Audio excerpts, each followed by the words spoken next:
Hello friends, welcome to SSC coaching centre. दोस्तों, आज मैं आपको गणित के बहुत ही अच्छे सवाल सिखाऊंगा। इस वीडियो को पूरा देखना। चलिए स्टार्ट करते हैं। पहला सवाल है आपका, एक पार्टी में 5 मित्र एक दूसरे का गिफ्ट देते हैं तो कुल गिफ्टों की संख्या ज्ञात करें। देखो, मित्र कितने हैं? 5। ठीक है, मित्र कितने हैं? 5। एक दूसरे को उपहार देते हैं। गिफ्ट देने का मतलब है उपहार देते हैं। इसके एक कम से मल्टीप्लाई कर देना, आंसर आ गया 20। गिफ्टों की संख्या कितनी है? 20। सवाल खत्म। अब इसमें दो तरीके के सवाल होते हैं दोस्तों। एक तो होता है हाथ मिलाने वाला और एक होता है गिफ्ट वाला। गिफ्ट मतलब उपहार। ठीक है, अब जब हाथ मिलाने वाला पूछा जाएगा ना, हाथ मिलाने वाला, तो जितने मित्र हैं उतने लिख लीजिए। इसके एक कम से मल्टीप्लाई कर दो और 2 से डिवाइड। लेकिन जब गिफ्ट वाला होगा तो गिफ्ट की संख्या, व्यक्तियों की संख्या लिखो कितनी है, उसके एक से कम से मल्टीप्लाई कर देना, बस इतना। तो हाथ मिलाने वाले और गिफ्ट वाले में इतना अंतर है कि गिफ्ट वाले में 2 से डिवाइड नहीं करते हैं, हाथ मिलाने वाले में 2 से डिवाइड कर देते हैं। ठीक है, याद रखना इस बात को। अब देखते हैं आगे। अगला सवाल है, एक पार्टी में 5 मित्र एक दूसरे से हाथ मिलाते हैं तो मिलाए गए हाथों की कुल संख्या ज्ञात कीजिए। देखो, कितने मित्र हैं? 5। ठीक है, 5 मित्र हैं। इसके एक कम से मल्टीप्लाई कर दो। ये हाथ मिलाने वाला प्रश्न है, गिफ्ट वाला नहीं है, हाथ मिलाने वाला है। तो क्या करेंगे, इसमें 2 से डिवाइड कर देंगे।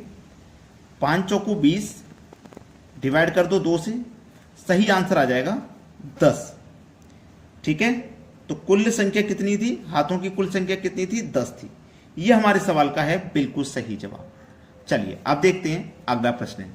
अगला सवाल है आपका, एक चिड़ियाघर में चूहे एवं कबूतर हैं। यदि सिरों की संख्या 90 है तथा पैरों की संख्या 224 है तो कबूतरों की कुल संख्या ज्ञात करें। देखो, इस तरीके का सवाल जब भी आए तो आप जानते हो उसमें एक तो जानवर होता है 4 पैर वाला, एक होता है 2 पैर वाला।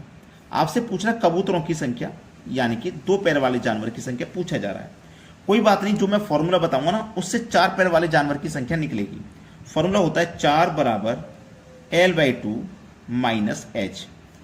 4 बराबर L का मतलब है लेग्स, लेग्स मतलब पैरों की संख्या 224 है।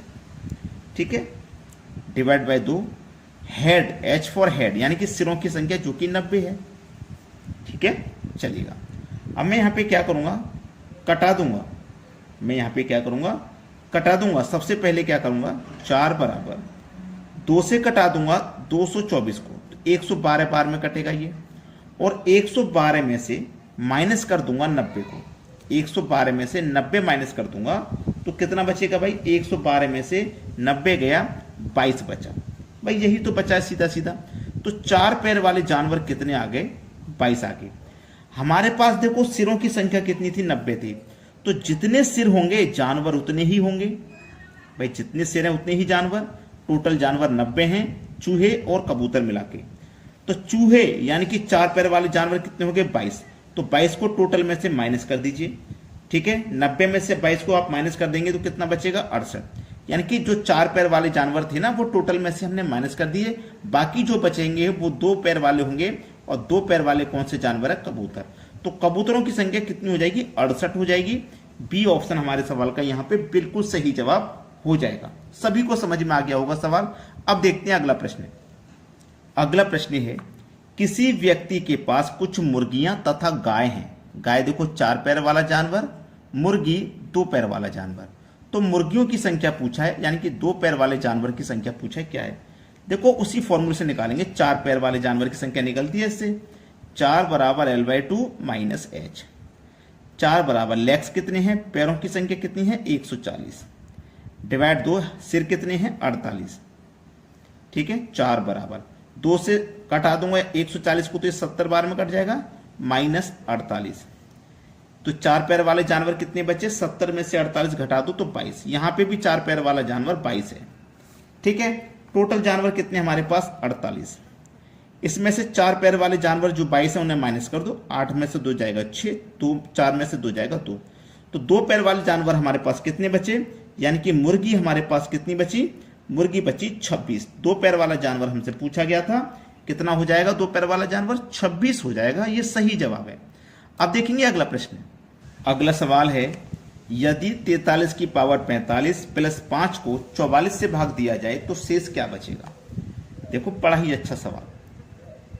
43 की पावर 45 समझ लीजिए पहले पावर सम दी जाए आपको, यहां पे पावर सम दी जाए चाहे विषम, ठीक है, दोनों ही चीजें समझा देता हूं। अगर पावर सम दी जाएगी ना आपको, तो पावर आपको 2 लेनी है, 2 रखने से आंसर नहीं आए तो 4 लेनी है। पावर अगर विषम है तो पहले पावर 1 लीजिए, 1 रखने से आंसर नहीं आए तो 3 ले लीजिए, ठीक है। यहां पावर विषम है तो पावर में 1 रखूंगा, 43 की पावर में 1 रखूंगा, प्लस उसमें 5 जोड़ूंगा और 44 से भाग दूंगा, यही तो है। 43 की पावर 1 का मान 43 ही रहेगा, उसमें हम 5 जोड़ देंगे, 43 में 5 जोड़ देंगे 48 हो जाएगा, डिवाइड करेंगे 44 से, 44 से कटा दो, 44 से कम 44, 48 में से 44 कट गया तो 4 शेष बच गया, 4 बच गया शेष। पूछा क्या था, शेष क्या बचेगा, 4 बचेगा। सी ऑप्शन हो जाएगा सवाल का सही जवाब।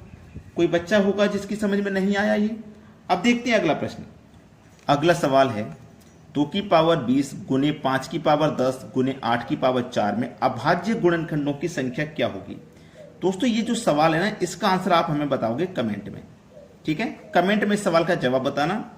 वीडियो को लाइक नहीं किया है तो लाइक करके जाना, ठीक है दोस्तों। धन्यवाद।